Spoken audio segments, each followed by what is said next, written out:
On termine avec Fenêtre sur l'emploi pour parler de l'accompagnement de la fin de vie et parfois même de cette cohabitation douloureuse, difficile entre le travail et cette période qu'on appelle la période de deuil. On en parle avec Clara Leparquier. Bonjour Clara.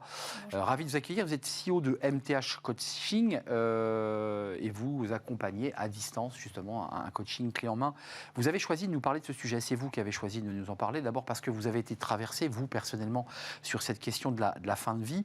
La fin de vie, c'est quoi? C'est prendre soin de ceux qui restent, de les accompagner, de leur tenir la main, puisque c'est de ça dont il est question.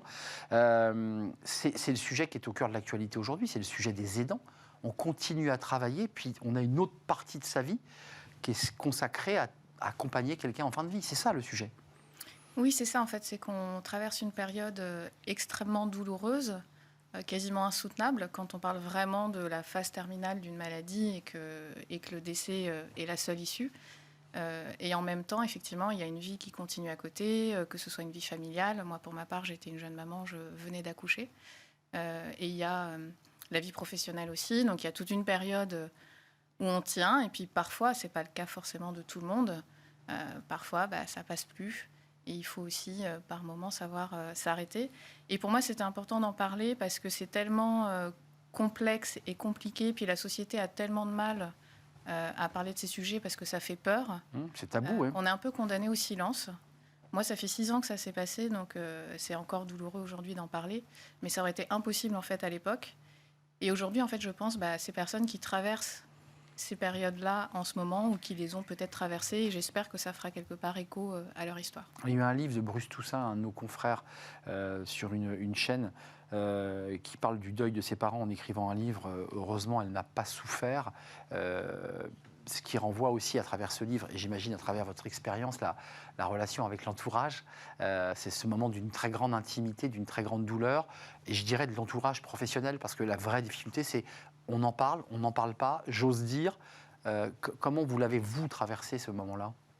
Déjà, moi, ce que j'ai trouvé intéressant avec ce livre, c'est que ça permet de libérer la parole, et c'est aussi ça qui m'a poussée à moi aussi m'exprimer. Le titre de son livre fait référence au fait que des personnes essayaient de le rassurer sur le fait qu'elle n'avait pas souffert parce qu'elle est morte d'une crise cardiaque. Moi, en l'occurrence, un décès suite à un cancer, finalement, ce que je me suis dit, c'est heureusement, elle ne souffre plus. Et en fait, on ressent une forme de soulagement à ce moment-là, et c'est assez dur à dire, hein, mais c'est ce qui se passe, et je pense qu'elle aussi était soulagée.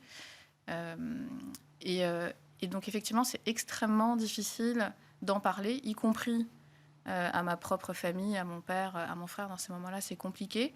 Et en même temps, on a besoin de savoir que les proches sont là, que les proches nous soutiennent. Et c'est quelque part une présence silencieuse dont on a besoin. Il n'y avait pas forcément des mots souvent maladroits et qui passent à côté. Comment vous avez concilié? Ça, c'est un sujet et qui interpelle, je pense, ceux qui nous regardent, que l'on soit un collaborateur, un décideur, un chef d'entreprise.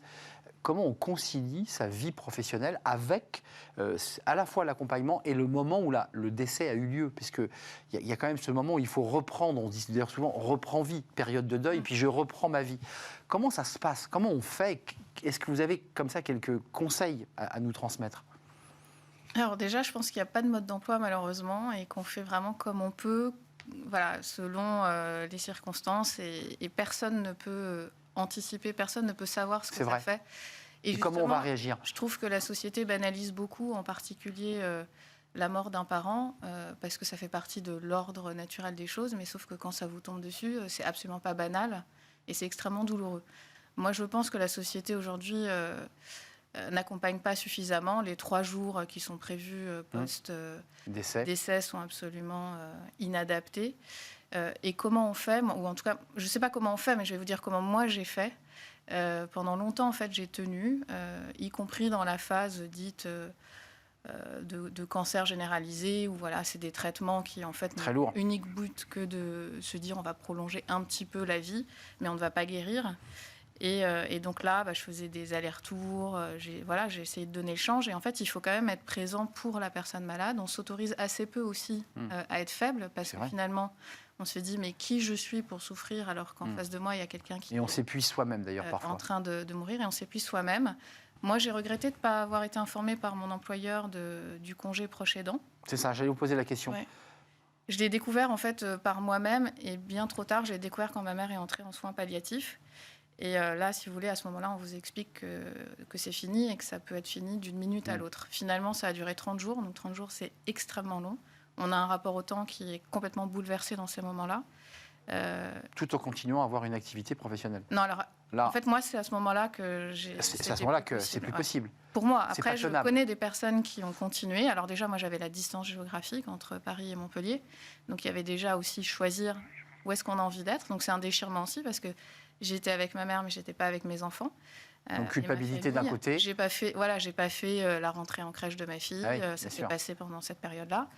Et puis, à un moment donné, je me suis écroulée parce que c'est trop difficile d'annoncer. Il y a beaucoup de choses en fait qu'on ne peut pas imaginer, mais c'est comme si on était sur un ring de boxe et qu'on se prenait des coups dans la figure en permanence. Et puis à un moment donné, on est un peu KO. Ouais. Clara, merci pour ce témoignage à cœur ouvert. On va organiser une table ronde parce que c'est intéressant de libérer la parole et peut-être qu'à travers aussi une émission de télévision, un partage d'expérience pour ceux qui nous regardent et puis peut-être interpeller les entreprises et les pouvoirs publics sur l'accompagnement avant et après le décès. Merci d'être venu nous parler de ce sujet. Je le sais qui vous tient éminemment à cœur. Vous êtes la CEO de MTH Coaching. Merci de nous avoir rendu visite, Clara. On termine, notre émission est terminée. Merci de l'avoir suivi. Merci à vous, merci de votre fidélité. Et évidemment, je remercie toute l'équipe. À la réalisation, je remercie notre ami réalisateur. Je remercie Maxime au son. Je remercie évidemment notre équipe de programmation, Nicolas Juchat et Alexis. Et encore merci à notre ami réalisateur. Bonne journée à tous et je vous dis à très très bientôt.